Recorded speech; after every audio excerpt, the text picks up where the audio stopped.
Hello and welcome to the War Game Imperial Guard Tactics video. Now before we get into today's video, I'd like to say a big thank you to Adam Calver for sending in some awesome pictures of his Imperial Guard army. Wait, Imperial Guard?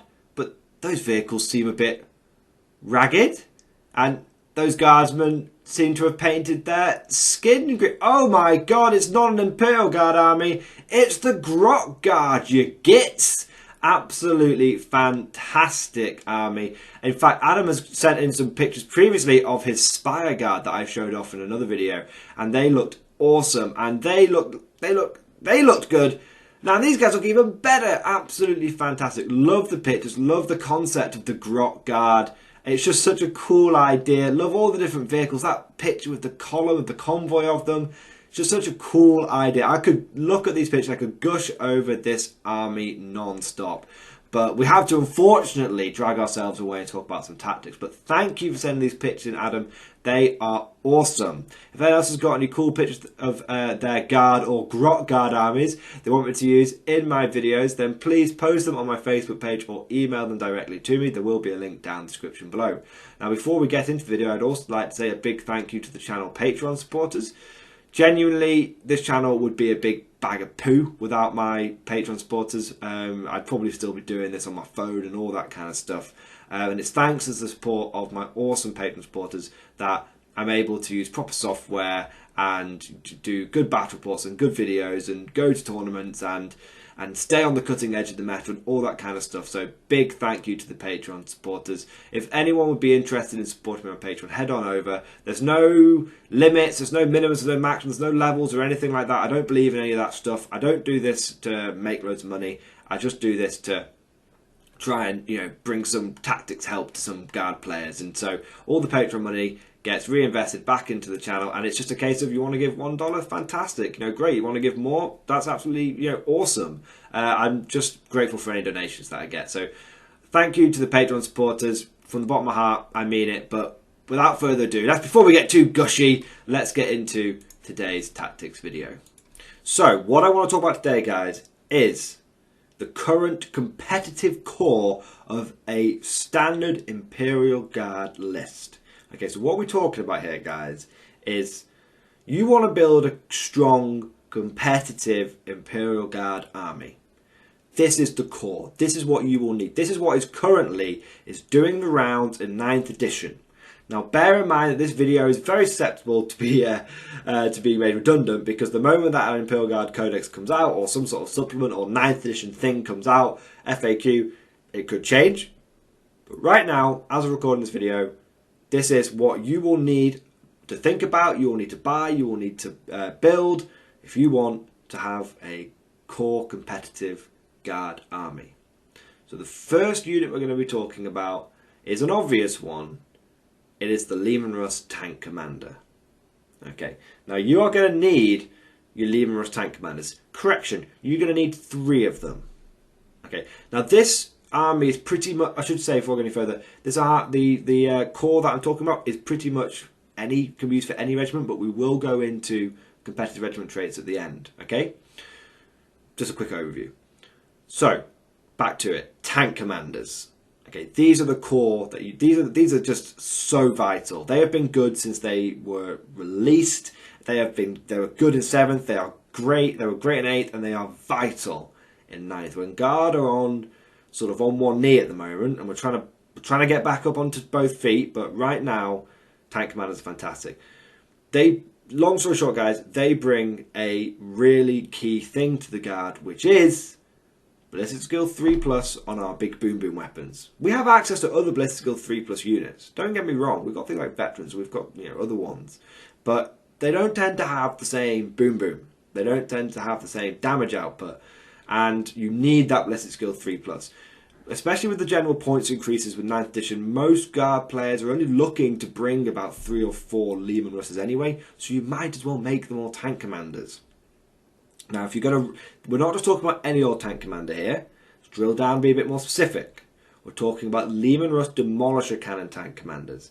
I've done a few videos recently talking about other options you can go with your tanks. How you can go addition proof with your battle cannons, or you can consider things like Vanquishers. At the end of the day, guys, If you are only taking 3 Leman Russes and you're taking them all as tank commanders, the most competitive, the most damage output thing you can take is the Martial Cannons. No ifs, ands or buts about it. Okay, the strength 10. It just means that any of this toughness 5 spam that we're seeing come into the meta, you don't care about it. You're winning it on 2s. Okay, and that's important. Okay, there are obviously armies out there like Deathwing, which have got like army-wide transhuman. Their transhuman physiology does exist, but you can't, no matter what you're taking, you still want that Demartia Cannon, because even if you're only winning on 4s against them that's transhuman, you've then got the D6 damage. There's loads of things 3 wounds out there now, and you've also got the AP -3. Just overall, it's fantastic. Now, normally the Demartia Cannon suffers because it's only got a 24-inch range. Okay, you don't need to worry about the 24-inch range as much anymore because of smaller board sizes and the monster mash and battle that takes place over the middle of the board. These 3 tank commanders are your middle board bruisers. They are your bully units. If an enemy tries to move on from middle board objective, you give them the Demolisher Cannon. Okay. There's also a couple of things that let you... the most competitive way of running these guys is actually as a custom trait. Okay, and the 2 custom traits that you want to take is the one that gives your heavy weapons an additional 6-inch range, and the one which gives you the ability to re-roll the random number of shots. Okay, now those 2 rules are called Gunnery Experts, which is the re-roll the random number of shots, and Spotter Details, which gives you the extra 6-inch range on your heavy weapons. Now that means if you take into account the fact that your Leman Russ can move 5 inches and gets to fire its main cannon twice via the grinding advance rule, that your Leman Russ Demolish, which is the rule you always want to be using as much as possible, that means your Demolisher has a 24-inch range, plus 6 inches from your regiment trait, plus the 5-inch movement, actually means you've got a 35-inch threat range with that Leman Russ Demolisher. And then, normally, one of the big weaknesses of the Demolisher is it has a random number of shots. And one of the reasons why we used to see Catachans taken as a regiment trait so often is because it allows you to reroll the random of shots. Well, now you don't need the Catachan trait. You can take the Gunnery Experts trait. And actually, we'll get into this in another video, but Catachans has been upstaged by this custom regiment combo. But it means that each time you fire that Demolisher Cannon, which is twice, so 2d6, you get to reroll the random number of shots, which means you statistically are highly likely to get an average of 8 shots each time that your Demolisher Cannon fires. So it removes the 2 weaknesses of the Demolisher Cannon. Short range, unreliable number of shots. That's been removed now, which means the Demolisher Cannon is decent ranged, very powerful, and more importantly, very reliable. So that's why the Leman Russ Demolisher tank commanders are so good. Now, if you're going to run them, I would argue that there's 2 ways of running them. Bare bones, so you take Demolisher Cannon and a single hull heavy bolter in the front, or you can take the sponsons as well. And probably the best sponsors to go for these days, point for point efficiency, is the double heavy bolter sponsors. But they are entirely optional, and do not forget they will be adding 30 points onto the cost of each one of your tanks. So probably, I would argue that the best way to run your Leman Russ tank commanders now is Demolisher Cannon and a single hull heavy bolter. Okay, that's the first part of the core. The second part is, okay, so your Leman Russ tank commanders can, sort of mitigate their range issues with the regiment traits we're talking about. But you still need something that can reliably, every single turn, slam into the enemy's backfield, and that you can actually use to reach out and destroy targets that you don't have line of sight to. Enter in the second key part of the core of any competitive guard list, the Manticore. Specifically, the Manticore with the Tank Ace trait full payload. Now, thanks to the Greater Good Psychic Awakening supplement for guard, we can take 2 tank aces. You can get 1 instead of taking a Warlord trait. Most guard Warlord traits, most players would say that the regular guard Warlord traits aren't really worth it, and that you're going to want to swap your Warlord trait. You're going to want to swap your Warlord trait for a tank ace trait. Okay. The second way you can get a tank ace is by spending 1 command point pre-game, and you can take a second tank ace, which allows you to take 2. So you don't want 3 Manticores, because a Manticore without full payload, and we'll get into what it does in a second, a Manticore without full payload isn't actually very good. It's okay, but it's not perfect. The reason why Manticores are so good is thanks to the full payload trait. So if you're seeing people going, here's my 3 tank commanders, here's my 2 Manticores, and you're wondering, why does everyone take 3 Demolisher Cannons? Why does everyone take 2 Manticores? This is why. It's thanks to this supplement, the greater good. Okay? So, the full payload trait very simply means that when you fire your weapon on a Manticore or a Basilisk, that it does the maximum damage. Now, normally, a Basilisk or a Manticore would be, we'll focus on Manticores, normally a Manticore will do D3 damage, but now, because of full payload, it always does a flat 3 damage. And the way of looking at it, guys, is your Manticore is kind of like a Thunderhammer launcher. Okay? It has, like, it's not quite as good, but it has that flat D3 damage. Now, the Manticore itself is actually a really, really good weapon. In fact, again, it comes into the fact that it's strength 10. So you've got, if you're taking 3 Leman Russes with Demolisher Cannons and you're taking 2 Manticores, that is 5 vehicles and every single one of them is sporting strength 10 weapons. That is insane. That's really powerful. They're also AP-2, which is more than enough. You'll tend to find, guys, that AP-3 is good, but a lot of competitive armies have invulnerable saves, and a lot of those invulnerable saves tend to kick in around either a 4+ or 5+ invulnerable save. So it tends to mean that anything more than AP-2 can be a little overkill, because you just start hitting that invulnerable save block. So having AP-2 it's very respectable, it's more than enough. You know, you're shooting Plague Marines with it, they're on a 5+ save. You shoot those Cataphractii Terminators, you put them on a 4+ no matter what, 4+ armour, or 4 for Cataphractii, you know what I mean, Blight Lord Terminators for Nurgle. And like I said, it's flat 3 damage, which starts just getting rid of all the issues around Death Guard and reducing damage by 1 and all that kind of stuff. Those bikers, those Ravenwing bikers, they're gone. It just makes it, just the flat 3 is just really important. Also, don't forget that all of the weapons we've talked about so far are blast weapons, so if you ever come across a horde, they can deal with that as well. Now, your standard Manticore, you don't want to give it any upgrades or anything like that. You can give it a Hunter-Killer Missile, to be fair, because that Hunter-Killer Missile is 5 points, and it will be a flat damage 6 thanks to full payload. So the only upgrade you want to consider on your Manticore is a 5-point Hunter-Killer Missile. Otherwise, bare bones. Don't give them heavy flamers or anything like that. Whole heavy bolter in the front, Hunter-Killer Missile, and then your obviously the Storm Eagle rockets that it comes with. So now, what have you got? You've got 5 pieces of armour on the battlefield, and don't forget, the Manticore is actually quite tough for an artillery piece. It has toughness 7 and it has 11 wounds. It's quite tough for an Imperial Guard artillery piece. Basilisks like toughness 6. So, you know, Manticores are durable and they're killy. They also have access to a stratagem in the Greater Good, which allows you, if you fire and you have line of sight to the enemy, then you get +1 to hit with your Manticore, and it's called Direct Onslaught, and it's a single command point. Okay, so obviously it means you have to put your Manticore potentially in harm's way, because if you can see the enemy can see you. But having +1 to hit means that you're hitting on 3s. Now don't forget, that's really important for Guard, because hitting on Blitzkill 4+ can be tough. Okay, but what you've got there is short range, strength 10, lots of shots. And then long range, strength 10, lots of shots. And don't forget, with the Manticores, you do get to reroll 1 of the dice when you're determining the random number of shots, if again you're using Spotter Details and Gunnery Experts. Unlike the Demolisher Cannon, where you get to reroll both, because the Storm Eagle rocket is a 2d6 weapon, you can only reroll 1 of the dice. It's not a d6 weapon firing twice. Okay, so that's a lot of firepower.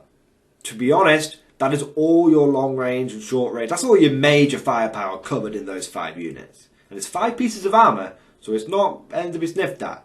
It's like 50, 60 wounds of armour. Okay? All of it's got a 3+ save.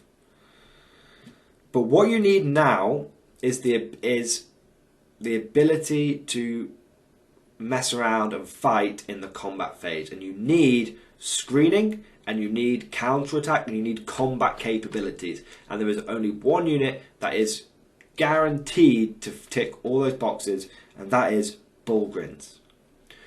If you are playing your guard competitively, you want to turn up to every battle with one unit of 9 Bulgryns. You can take more than one unit, that's fine, but minimum, the core, the absolute sort of core of your army, you want to have those 3 demolisher cannons, those 2 Manticores, and one big squad of Bulgryns. And you want to take on those Bulgryns, with a couple of those Bulgryns, an Astropath. And you want that Astropath to have Psychic Power, Psychic Barrier. Okay? Now, those Bulgryns, you want to have a decent, almost equal amount of slab shields to brute shields. My personal recommendation is 6 slab shields and 3 brute shields. Okay? Now, the reason so you know the difference is the slab shields make sure your Bulgryns have got a 2+ armor save, and the brute shields mean that your Bulgryns have a 4+ invulnerable save. Now, when you use the Astropath and you cast Psychic Barrier on those Bulgryns, it means they get +1 to the save. So the invulnerable save goes up to a 3+, which is like an old school Storm Shield. And everyone knows how awesome the old school Storm Shield with the 3+ invulnerable save was.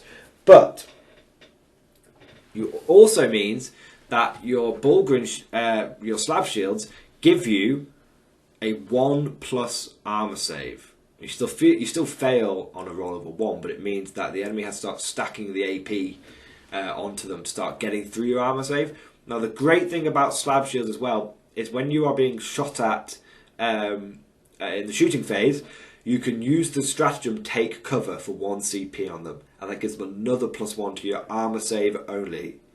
Okay, which means that your Bulgryns are on a 0+ armor save, which means if they get hit by an AP -3 weapon, it goes from 0+, 1+, to 2+ save, which means even if you're hit with AP -3, you're still on a 2+ save against that stuff. It's just insane. And then you've also, if you get hit by anything like a melter gun or anything like that, then you're going to be on your 3+ invulnerable save. So they're really, really tough. They're really, really good. I think that's right anyway, yeah. So 0+, -1, 1+, -2, 2+, -3, 3. Oh, sorry. If you get hit by a plasma or a melter, you will be on a 3+ invulnerable save. Sorry. It sounded wrong in my head when I was saying it. So they're really, really durable. They're 3 wounds a pop. They're toughness 5. So this whole army just reeks of durability so far. And you've got a fantastic armor save and a fantastic invulnerable save. Now you can take a second Astropath and use Night Shroud to give these Bulgryns a -1 to hit as well. However, thanks to the points changes to Astropaths and them being 35 points now, more than double what they used to be, it tends to be argued that you only want to take the 1 Astropath and you want to choose Psychic Barrier over Night Shroud. Okay, because Psychic Barrier increases that invulnerable save on the guys who have got the brute shields. And the -1, you can actually tend to get that via a lot of terrain features in most competitive 40k boards these days. So you don't, and considering minus hit modifiers are now capped at -1, you're more likely going to get it via terrain. So it's all through the points efficiency on the Astropaths and what you're likely to face on the battlefield anyway. That is the core of your competitive army. Okay, now if you add all that up, what it gives you, what it costs you, I should say, is 1,225 points, which leaves you with 775 points to kind of spend, on other stuff. Now, obviously, we haven't talked about any infantry, we haven't talked about any obsec or anything like that, but we're talking about the core of your competitive damage-dealing units in your Astra Militarum army, your Imperial Guard. Now, this so far can all be fit in a single battalion. What I would recommend, if I was to then take this army and put my own twist on it, is I would look at that and go, okay, I've got damage output and I've got close combat capability, but what I need is troops and screening and obsec, and so I'd start looking at adding infantry squads, lots of infantry squads to this army. So you could fill your battalion up and take 6 infantry squads. That would be kind of like the bare minimum. I'd either take another. I'd be looking at 100 infantry for this army, but that's me putting my twist on it, or maybe 60 infantry, but all in chimeras. That's kind of the two ways that I would go for it. I'd either go mechanized, or I'd go hybrid with a screen. But there's kind of two ways you can play it. Anyway, that's kind of the core to the army. That's what's doing really well at the moment. It ticks all the buttons for firepower, durability, and maneuverability, because your Bulgryns are storming the field, taking the field and doing damage. So yeah, it's good. Like I said, I would add a significant amount of. If I was to do this, I would take this core and then just cram as much infantry into it as possible. Okay. What would you add? What I'm really curious to know about is what would you guys add to this army to make it competitive? How would you fill it out? Would you go for more infantry? Would you go more mechanized? I definitely would either go chimeras and infantry, or just as many infantry as possible. Those would be my two sort of decisions. But would you go scions? Would you add sentinels, hellhounds, devil dogs, maybe more artillery? What would you guys add to this army? What kind of detachments would you be looking at? Hope you guys have enjoyed this video. Let me know what you think, and of course, I'll see you guys next time.